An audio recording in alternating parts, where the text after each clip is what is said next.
नमस्कार मित्राणि शुभसन्ध्या।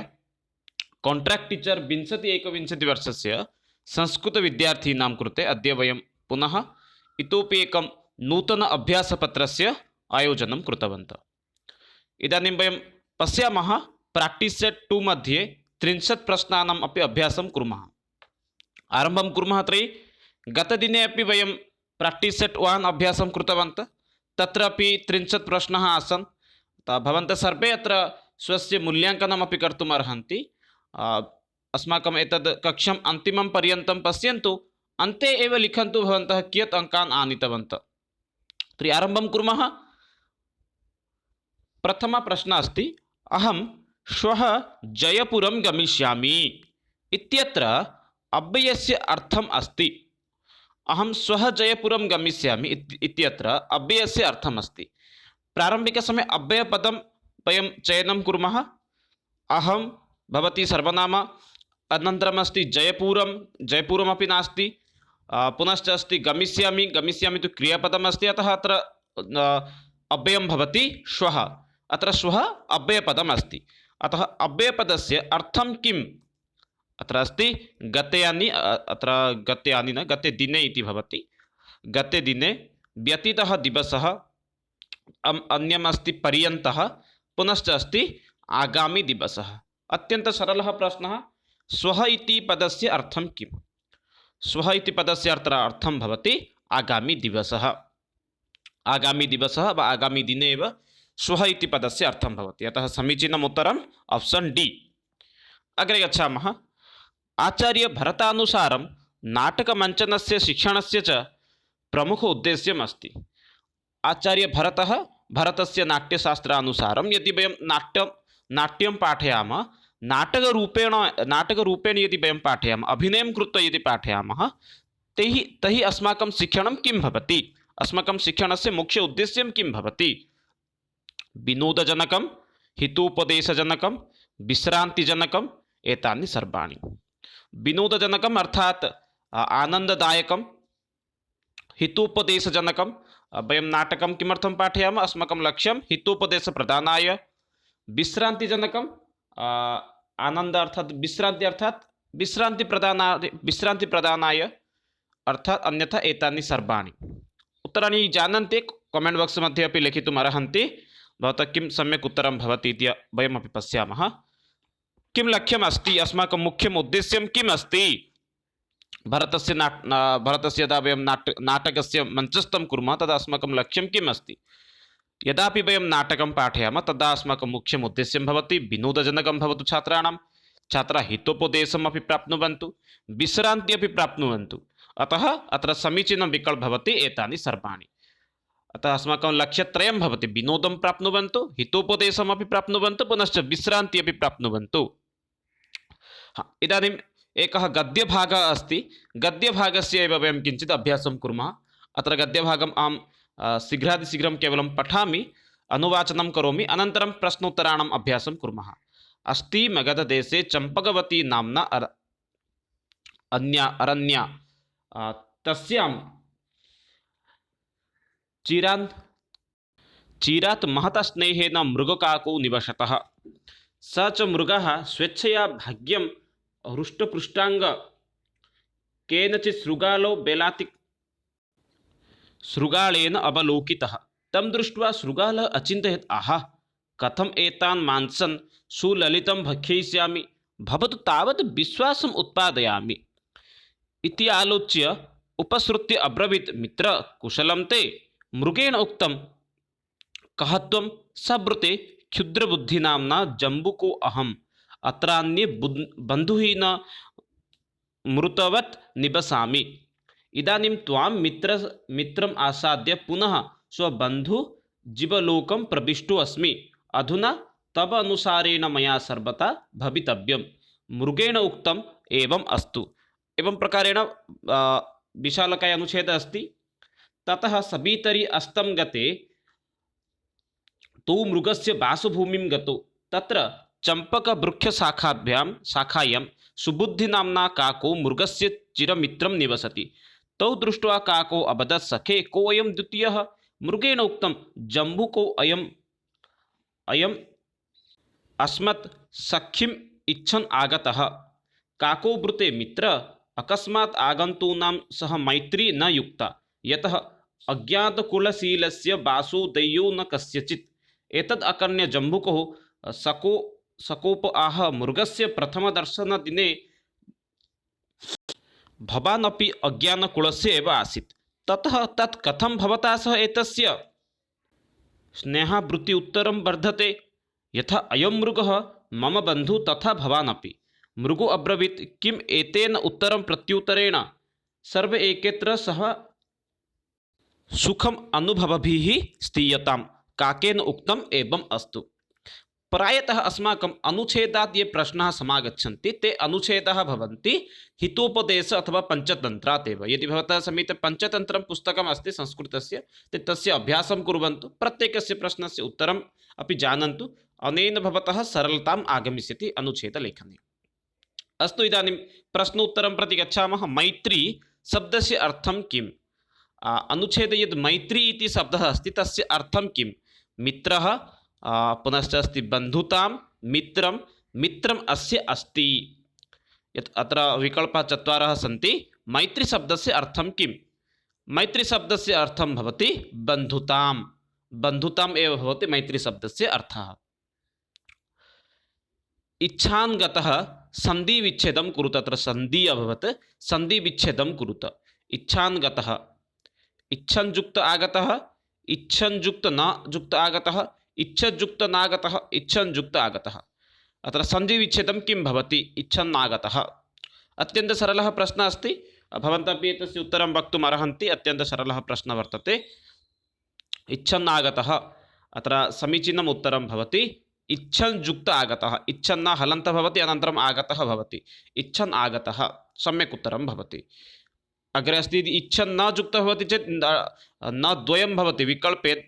द्वितीयविकल्पे यदि चयनं कुर्मः चेत् किं भवति? न हलन्त युक्त न उभयोः मेलनेन किं भवति? इतोपि न एवम् एकः नूतनवर्णः भवति किन्तु सः वर्णः अत्र नास्ति अतः अत्र समीचीनं विकल्पः भवति प्रथमविकल्पः एव। अग्रिमं प्रश्नं गच्छामः। तौ दृष्ट्वा काको अवदत् रेखाङ्कितपदस्य सकारणविभक्तिं निर्णयं कुरुत। तौ अत्र रेखाङ्कितपदः अस्ति तौ तौ इति पदस्य रेखाङ्कितपदस्य विभक्तिं चयनं कुर्वन्तु। प्रारम्भिकसमये वाक्यं पश्यामः। वाक्यं कुत्र अस्ति तस्य अर्थं किम् अस्ति प्रारम्भिकसमये पश्यामः। अत्र अस्ति पश्यन्तु तौ दृष्ट्वा काको अवदत्। तौ अर्थात् मृगं पुनश्च शृगालं मृगं शृगालं दृष्ट्वा काको अवदत्। प्रश्नं दृष्ट्वा वयम् अस्माकम् उत्तरम् आगच्छति। तौ अर्थात् जनद्वयं जनद्वयम् अर्थात् पशुद्वयं कं मृगं पुनश्च मृगमेकं पुनश्च शृगालं शृगालमृगं दृष्ट्वा कः वदति? काकः अवदत्। अतः मृग तौ इत्यत्र का विभक्ति भवति? कारकं किं कारकं भवति? अत्र समीचीनम् उत्तरं ये जानन्ति कमेण्ट् बाक्स् मध्ये लिखन्तु। सामान्यरूपेण तौ इति श्रुत्वा केचन कर्तरि प्रथमा इति अपि लिखितवन्तः किन्तु अत्र सम्यक् भवति कर्मणि द्वितीया। अग्रिमं विकल्पं प्रति गच्छामः। चतुर्थं न भवति यतो हि कर्मणि अत्र दीर्घैकारः अस्ति अतः समीचीनं भवति कर्मणि द्वितीया। अग्रिमः प्रश्नः अस्ति हृष्टपृष्ठाङ्गः सविनयं समासनाम लिखत। हृष्टपृष्ठाङ्गः अत्र समास किं भवति? एकवारं लिखामः। हृष्टपृष्ठ अङ्गः कर्मधारयः। हृष्टः पृष्ठः अङ्गः यस्य सः बहुब्रीहिसमासः। अथवा हृष्टपृष्ठानि अङ्गः हृष्टपृष्ठानि अङ्गानि यस्य सः बहुब्रीहि। अथवा हृष्टानि पृष्ठाङ्गानि कर्मधारयः। ये समीचीनं विकल्पं जानन्ति ते कमेण्ट् बाक्स् मध्ये अपि लिखितुम् अर्हन्ति। अत्र समीचीनविकल्पः भवति हृष्टपुष्टानि अङ्गानि यस्य सः बहुब्रीहिसमास हृष्टपृष्ठानि अङ्गानि यस्य सः। अग्रिमं विकल्पं प्रति गच्छामः। अग्रिमं प्रश्नं प्रति। मृतवत् प्रकृतिप्रत्ययं चिनोतु। मृतवत् मध्ये प्रकृतिप्रत्ययं चिनोतु। मृत् प्लस बतुप् मृत् प्लस बत् मृत् प्लस बतुप् मृत् प्लस मत् अत्र समीचीनं विकल्पं किम् अस्ति भवन्तः अपि अत्र चेतुम् अर्हन्ति। अत्यन्तसरलः प्रश्नः अस्ति, अतः प्रकृतिप्रत्ययसन्दर्भे अहं पूर्वम् अपि बहून् प्रश्नान् अपि दत्तवान्, अतः अत्र आवश्यकता एव नास्ति। अतः भवन्तः स्वयमपि एतस्य प्रश्नस्य उत्तरं कामेण्ट् बाक्स् मध्ये लेखितुम् अर्हन्ति। अग्रिमः प्रश्नः संज्ञाप्रकरणात् वर्तते। औदौ तौ उच्चारणस्थानं वर्तते। यद् अस्माकम् औ वर्णः अस्ति, यत् अस्माकं किम् अस्ति, औ वर्णः अस्ति, औ वर्णस्य उच्चारणस्थानं किम् अस्ति? कण्ठतालु, कण्ठोष्ठं, दन्तोष्ठं, तालु। उत्तरं ये जानन्ति कामेण्ट् बाक्स् मध्ये अपि लेखितुम् अर्हन्ति। औ इति वर्णस्य उच्चारणस्थानं, औ इति वर्णस्य उच्चारणस्थानं किम्? पश्यामः, औ वर्णस्य निर्माणं कथं भवति? औ इति वर्णस्य निर्माणं भवति अ प्लस् उ। अतः अ वर्णस्य उच्चारणस्थानम् अस्ति कण्ठः, उ वर्णस्य उच्चारणस्थानम् अस्ति ओष्ठः। अतः अत्र समीचीनं विकल्पं भवति, यतोहि अ उ उभयोः मेलनेन भवति, अतः समीचीनं विकल्पः भवति कण्ठोष्ठं। कण्ठात् अ आगच्छति, ओष्ठात् उ आगच्छति, उभयोः मेलनं भूत्वा औ इति वर्णः भवति। अतः अत्र समीचीनं विकल्पः कण्ठोष्ठम्। औदौतो इति उच्चारणस्थानं भवति कण्ठोष्ठम्। अग्रिमः प्रश्नः अस्ति, कर्तव्य इत्यत्र कः प्रत्ययः अस्ति? कर्तव्य इति पदे कः प्रत्ययः अस्ति? तुमुन्, तब्यत्, अन्यर्, ल्यूट्। कर्तव्य इति स्थाने कः प्रत्ययः भवति? कर्तव्य मूलधातुः अस्ति क्रू धातु। एकस्य एकस्य प्रत्ययस्य प्रयोगं कृत्वा पश्यामः। क्रूयुक्त तुमुन् कर्तुम्, अग्रे अस्ति क्रूयुक्त तब्यत् कर्तव्य, क्रूयुक्त अन्य करणीय, क्रूयुक्त ल्यूट्। अतः समीचीनं विकल्पः अत्र किं भवति भवन्तः स्वयमपि ज्ञातवन्तः। क्रू प्लस् तब्यत्, तब्यत् प्रत्यययोगेन एव कर्तव्यः इति पदः निष्पन्नः भवति। अग्रिमः विकल्पः, यदि शिक्षकः शिक्षणेन सह समवेगात्मक उष्णताम् अपि प्रतिपादयति तदा तस्य शिक्षणं डैस् भवति। शिक्षकः किं करोति? पाठनेन सह समवेगात्मक उष्णताम् अपि यदा प्रतिपादयति तदा तस्य शिक्षणं किं भवति?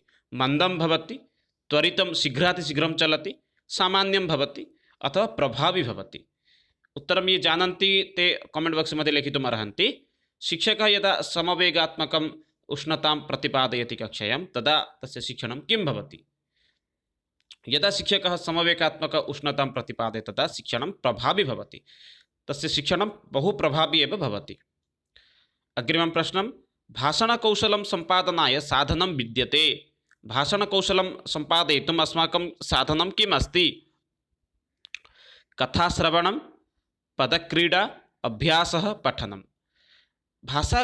भाषणकौशलात् अर्थात् भाषाशिक्षणकौशलात् न्यूनातिन्यूनं 65 प्रश्नाः तु आगच्छन्ति एव, अतः वयं प्रतिदिनम् एतस्मात् सन्दर्भात् प्रश्नान् आनयामः।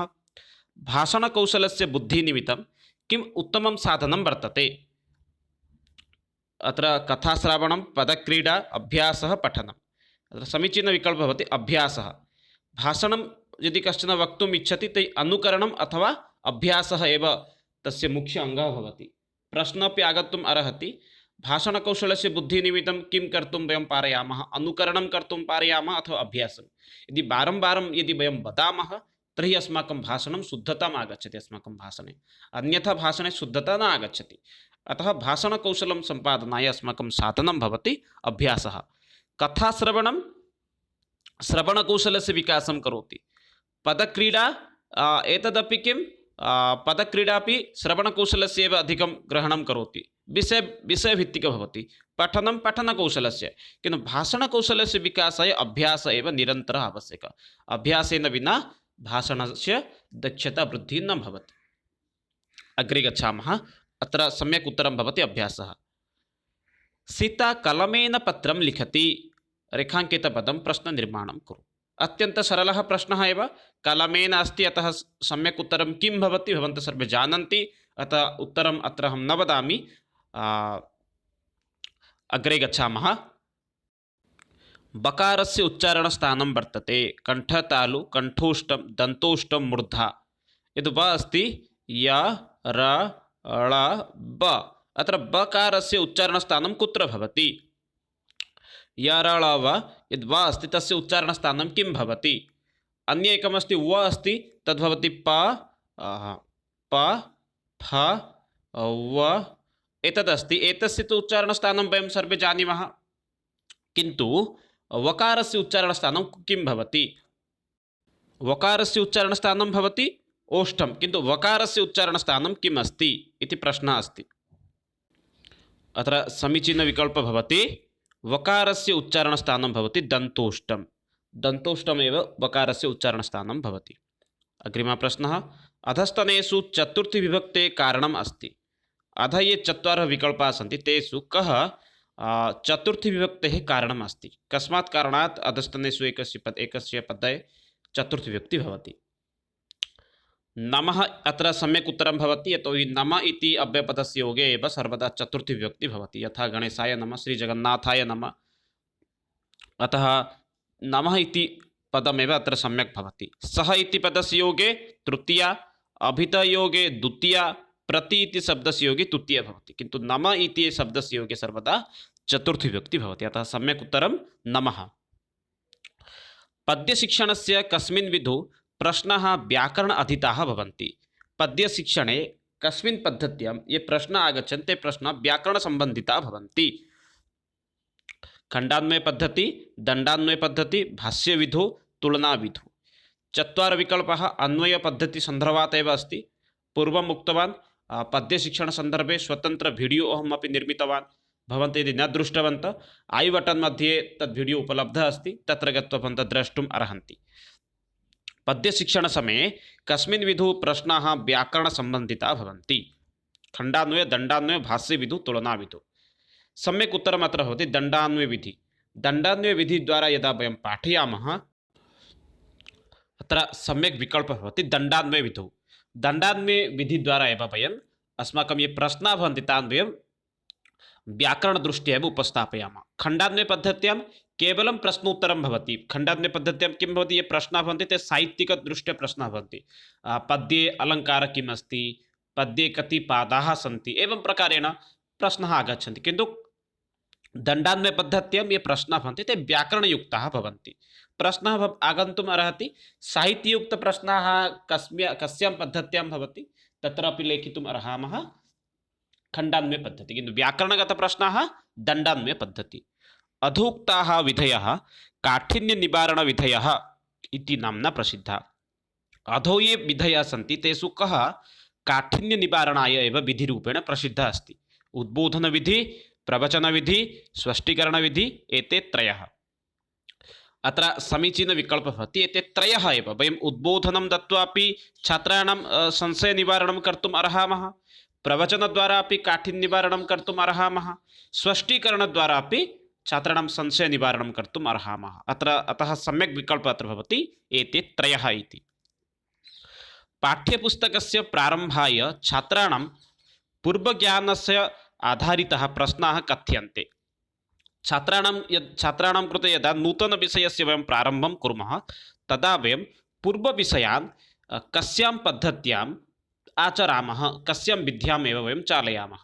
प्रस्तावनात्मकप्रश्नः, आवृत्त्यात्मकप्रश्नः, निदानात्मकप्रश्नः, बोधात्मकप्रश्नः। विषयप्रारम्भात् प्राक् वयं कस्यां विद्याम् अर्थात् केन द्वारा छात्राणां ज्ञानस्य आधारितप्रश्नाः कथ्यन्ते। अतः अत्र समीचीनविकल्पः भवति प्रस्तावनात्मकप्रश्नः।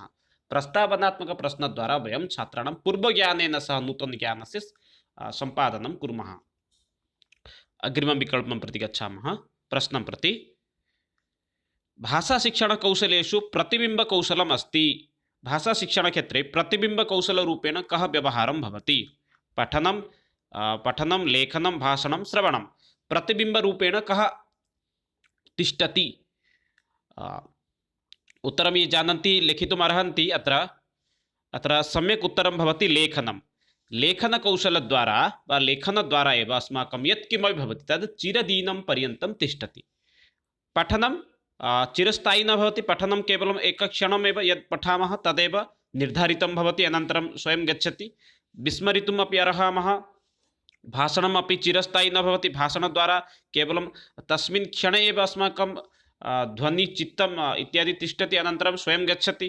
पुनश्च श्रवणकौशलं श्रवणम् अपि चिरकालपर्यन्तं न तिष्ठति, किन्तु लेखनं यदि वयं तद् लिखित्वा स्थापयामः तर्हि चिरकालपर्यन्तं तद् आदिनम् एव सर्वदा एव तद् तिष्ठति। अतः प्रतिबिम्बकौशलम् अर्थात् लेखनम् एव भवति। अग्रिमः प्रश्नः, व्याकरणशिक्षणं विधिषु एषा विधिः न गण्यते। यदा वयं व्याकरणं पाठयामः तदा एषा विधिः न परिगण्यते। अभिनयविधि, आगमनविधि, निगमनविधि, प्रत्यक्षविधि। बहु सरलः प्रश्नः अस्ति। अतः एतादृशेषु सरलेषु प्रश्नेषु अहं बहु समयमपि न नयामि। व्याकरणशिक्षणाय अधो ये विधयः सन्ति तेषु विधिषु का विधिः न उपयुक्ता? अत्र सम्यक् उत्तरं भवति अभिनयविधि।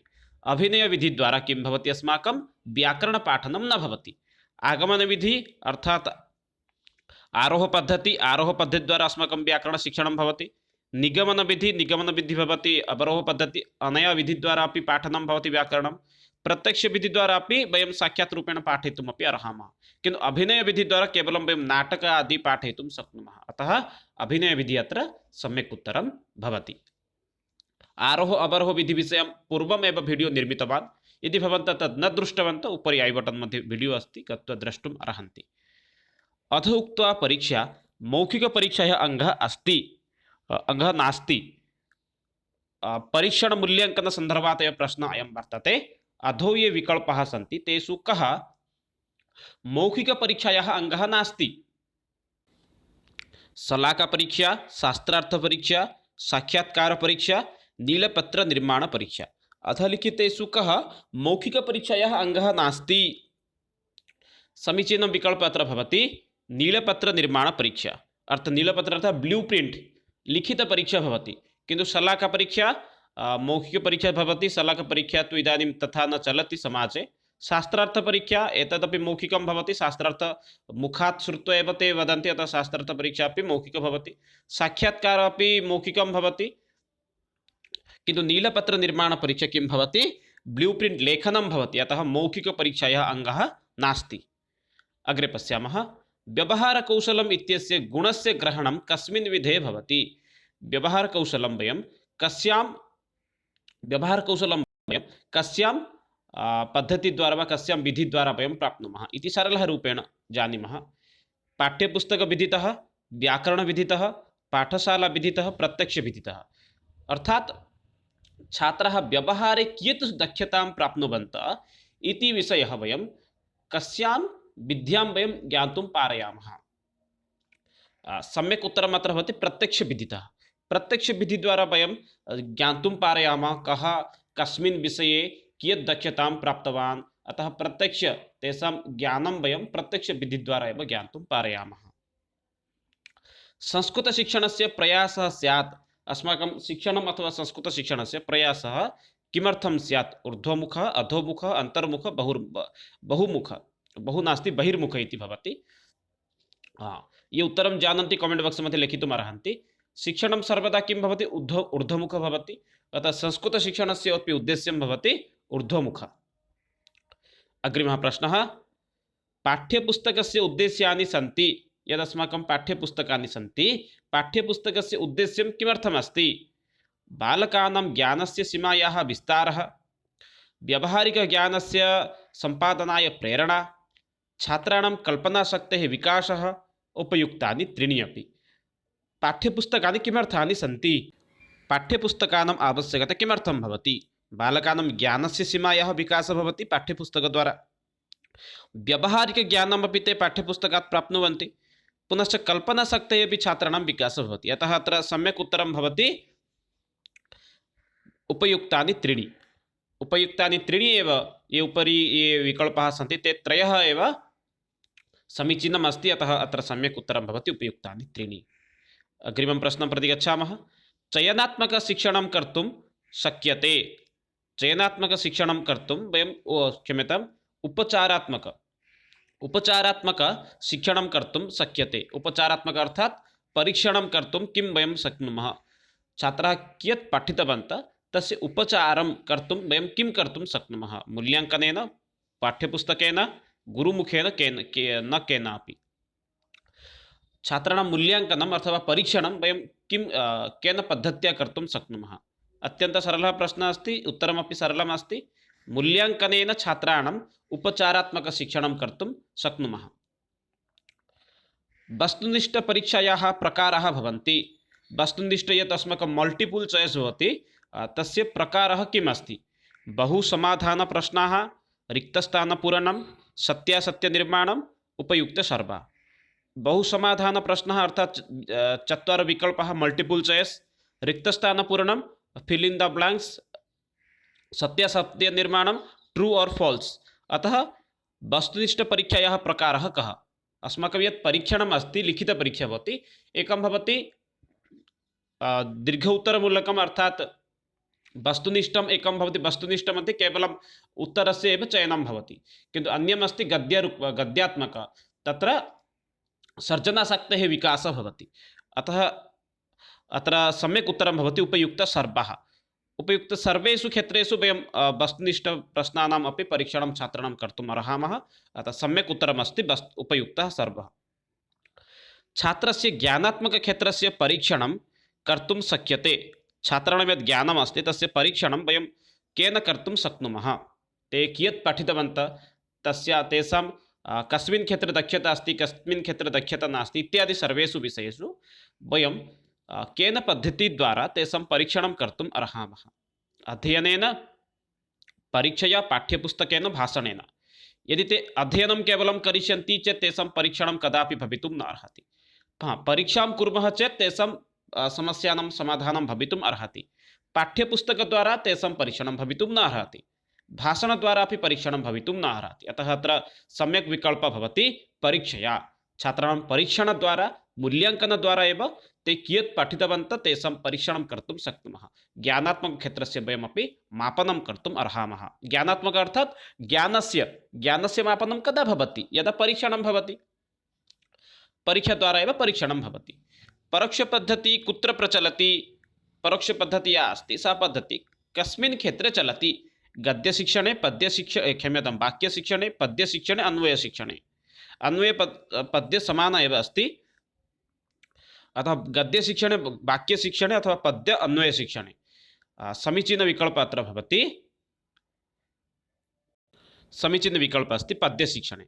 पद्यशिक्षणे एव परोक्षपद्धत्याः एव प्रचलनं भवति। चयनात्मकश्रवणस्य अन्तर्गतं भवति। चयनात्मकश्रवणस्य अन्तर्भुक्तः कः भवति? नूतनशब्दग्रहणं, बहुवारं श्रवणं, शान्तचित्तश्रवणं, बाधाहीनश्रवणम्। अत्र समीचीनं विकल्पं भवति शान्तचित्तश्रवणं। शान्तचित्तेन यदा वयं शृणुमः तदा वयं चयनं कृत्वा चयनात्मकश्रवणस्य एव अन्तर्भुक्तः भवति। कविताशिक्षादानकाले खण्डान्वयपद्धत्याः आदौ किं कार्यं? खण्डान्वयपद्धत्यां मुख्यं कार्यं किं भवति? कर्तृपदनिरूपणं, कर्मपदानिरूपणं, क्रियापदनिरूपणं, पदानां पृथक्करणं। सम्यक् विकल्पः अत्र भवति कर्तृपदनिरूपणं भवति अस्माकं प्रारम्भिककार्यं खण्डान्वयपद्धत्याम्। अग्रिमः प्रश्नः अस्ति सूत्रं किं? यत् सूत्रम् अस्ति तत् किं भवति? विश्लेषणं, विक्षिप्तस्य संक्षेप्तः, संक्षिप्तस्य विक्षेप्तः, व्याख्या। सूत्रम् अस्माकं भवति विक्षिप्तस्य संक्षेपः। विक्षिप्त सर्वे अत्र तत्र इतस्ततः सन्ति, तेषां लघु कृत्वा स्थापनीयम् एव भवति सूत्रं। यथा इक् यणोचि, अत्र सूत्रमस्ति इक् यणाचि इति। अत्र किं भवति? इक् स्थाने यण् आदेशः भवति। विशालकायमस्ति, विक्षिप्त अस्ति, एतस्य लघु भवति एव सूत्रम्। एतेव प्रश्नेषु अद्य वयं चर्चां कृतवन्तः। आशा करोमि भवन्तः अपि सम्यक् रूपेण अध्ययनं कृतवन्तः। वयं पुनः मिलामः श्वः इतोपि नूतनविषयेन सह। भवन्तः इतोपि किं किम् इच्छन्ति कृपया कमेण्ट् बाक्स् मध्ये लिखन्तु। तदनुगुणं वयं वीडियो निर्माणम् अपि कुर्मः। तावत्पर्यन्तं विरमामि। जयतु भारतं, वदतु संस्कृतं, वन्दे मातरम्। धन्यवादः।